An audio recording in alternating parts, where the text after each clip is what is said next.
Good morning everyone. Madhya Pradesh के daily current affairs में आज बात कर रहे हैं हम 12 जुलाई के महत्वपूर्ण करंट अफेयर्स के बारे में। वीडियो को स्टार्ट करने से पहले गाइस ये कुछ नोट्स हैं, अगर आप लेना चाहें डिस्क्रिप्शन में लिंक मिल जाएगी आपको। करंट आउटलुक हमारा अप्रैल तक आ गया है, वो भी आप ले सकते हैं। ये सारा पुराना करंट है, ये आप ले सकते हैं। कल 2 प्रश्न हमने पूछे थे कि सतखंडा महल किस जिले में है, तो इसका जो सही आंसर है वो है दतिया।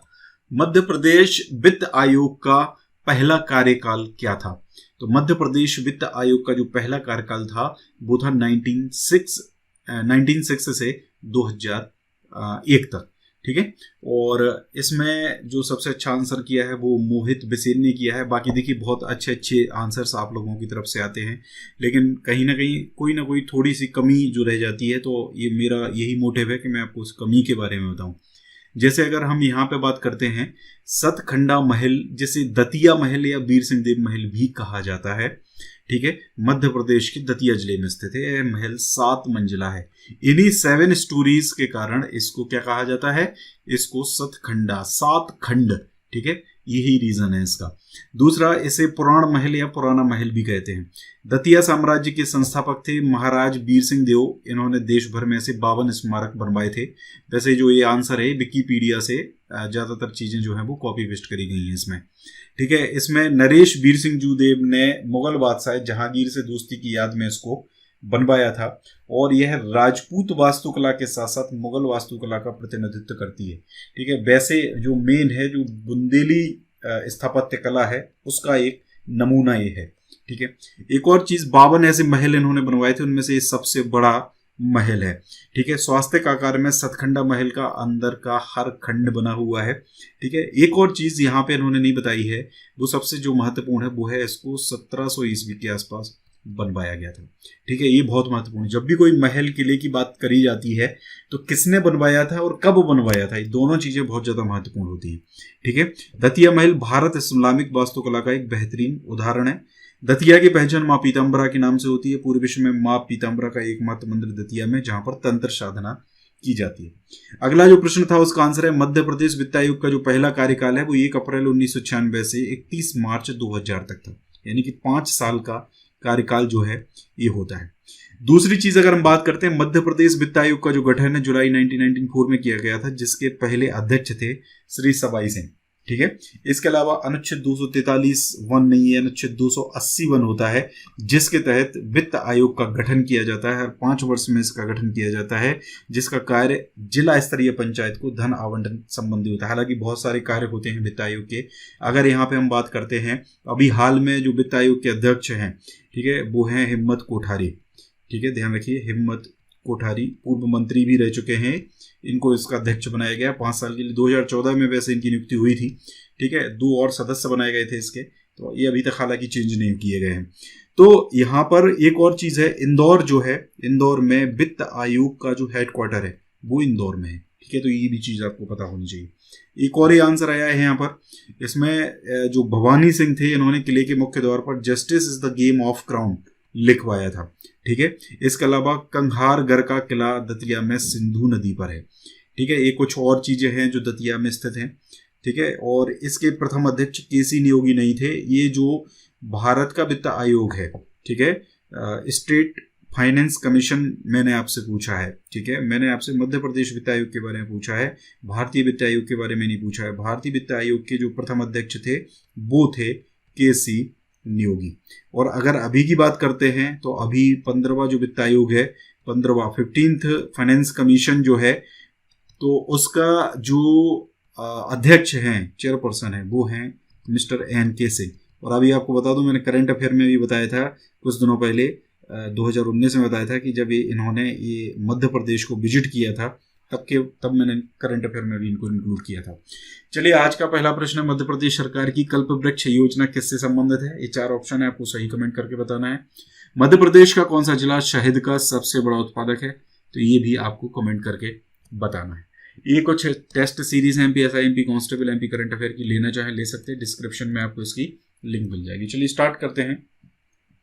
पहला जो प्रश्न है, आयुक्त तकनीकी शिक्षा का अतिरिक्त प्रभार किसे सौंपा गया है? तो तकनीकी शिक्षा जो है, यानी कि टेक्निकल एजुकेशन, यानी कि कमिश्नर ऑफ टेक्निकल एजुकेशन कौन बनाए गए हैं, अतिरिक्त प्रभार इनको दिया गया है, तो ये बनाए गए हैं आपके पी नरहरि। ठीक है, ध्यान रखिए कौन है, पी नरहरि, इंदौर के कलेक्टर भी रह चुके हैं। ठीक है, तो ये प्रबंध संचालक मध्य प्रदेश राज्य सहकारी विपणन संघ थे, भोपाल में इसका हेड ऑफिस है, और इनको इनके वर्तमान कर्तव्यों के साथ साथ अस्थायी रूप से आगामी आदेश तक आयुक्त तकनीकी शिक्षा का अतिरिक्त प्रभार सौंपा गया है। जैसे कोई परमानेंट बंदा इसके लिए मिल जाएगा, वैसे इनको इनके कर्तव्यों से मुक्त कर दिया जाएगा। अगला जो प्रश्न है, खेलो इंडिया लघु केंद्र योजना किसके द्वारा प्रारंभ की जा रही है? इंपॉर्टेंट क्वेश्चन है। देखिए कई लोग कंफ्यूज होंगे इसमें। ये जो खेलो इंडिया लघु केंद्र योजना है, ये गवर्नमेंट ऑफ इंडिया खेल मंत्रालय के द्वारा लागू की जा रही है। भारत सरकार का जो युवा कार्यक्रम और खेल मंत्रालय है, उसके द्वारा खेलो इंडिया योजना के तहत जमीनी स्तर पर खेलों के विकास और प्रोत्साहन के लिए खेलो इंडिया लघु केंद्र योजना प्रारंभ की जा रही है। तो जमीनी स्तर पर खिलाड़ियों को प्रशिक्षित करने की इस महत्वपूर्ण योजना के अंतर्गत इसका जो संचालन है वो पूर्व चैंपियन खिलाड़ियों के माध्यम से किया जाएगा।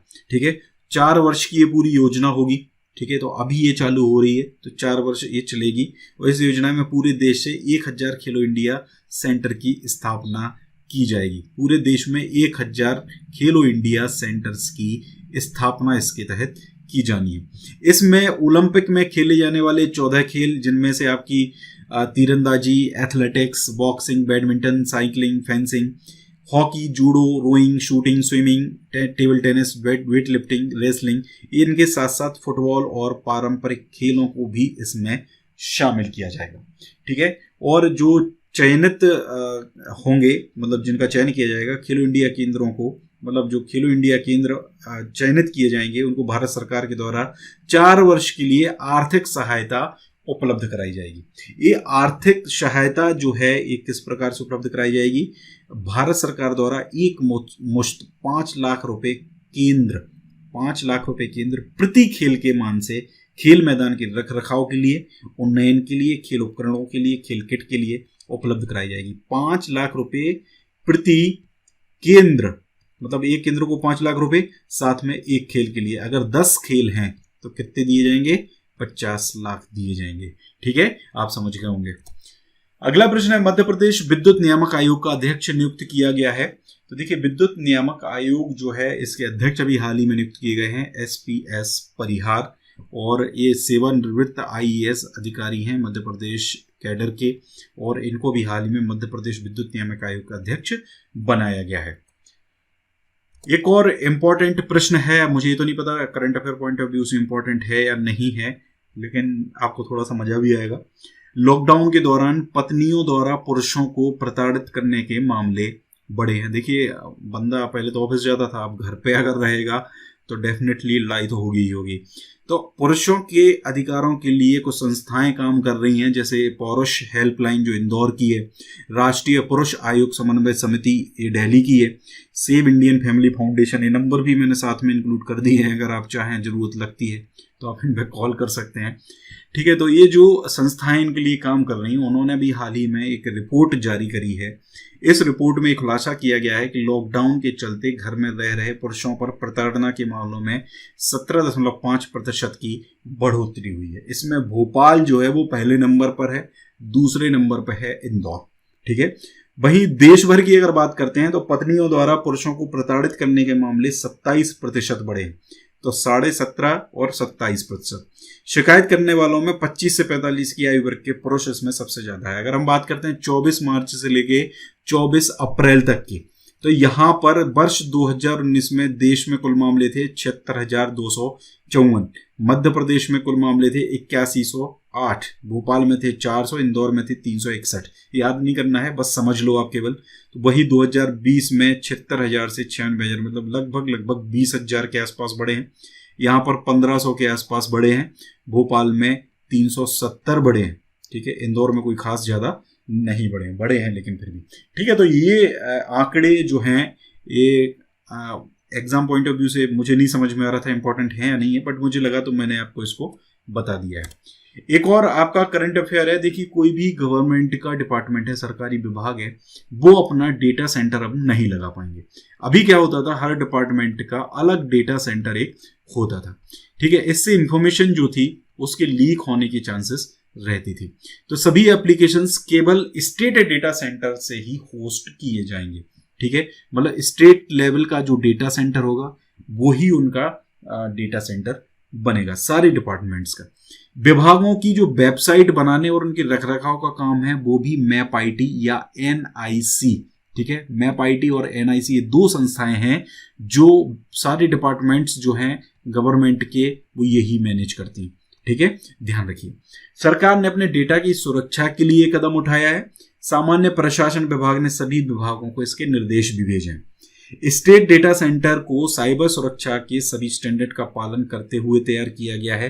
इंफॉर्मेशन सिक्योरिटी को देखते हुए राज्य शासन ने निर्णय लिया है कि कोई भी सरकारी विभाग, संस्था या फिर सार्वजनिक उपक्रम नया डेटा सेंटर स्थापित नहीं करेगी, ठीक है। इसके साथ साथ अपनी वेबसाइट का जो काम है वो मैप आईटी या एनआईसी से ही कराने के निर्देश जो है वो भी हाल में राज्य सरकार ने सभी विभागों को दे दिए हैं।